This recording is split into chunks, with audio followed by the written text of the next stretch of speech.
Dinaluhan ni na Vice President Jejo Marbinay at Manila Mayor Joseph Estrada ang pagdiriwang ng Araw ng Kalayaan sa Luneta sa Maynila. May nusigo si Jam Sisante. Jam? Yes, Kara, mga pinuno ng oposisyon na sina Vice President Jejo Marbinay at Manila Mayor Joseph Estrada ang namuno sa Independence Day rights dito sa Luneta kaninang umaga.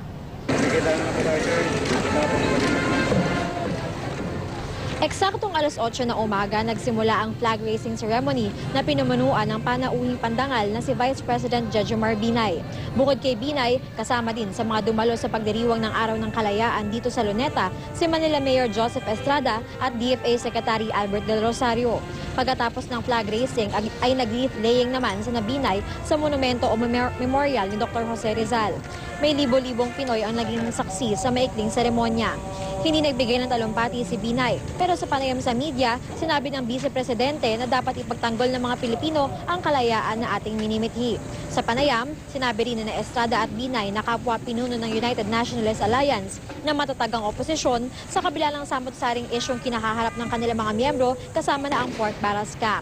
Sabi ni Estrada, ang mga batikos ay nanggagaling lamang sa mga nais humila pababa kay Binay na nangunguna sa mga survey. Kara, bukod dun sa ginawa ng flag raising ceremony kanina, ay meron din job fair dito sa Luneta ang Dole, kung saan meron daw 35,000 na vacancies na pwedeng applyan ng mga ating mga kababayan. Kara.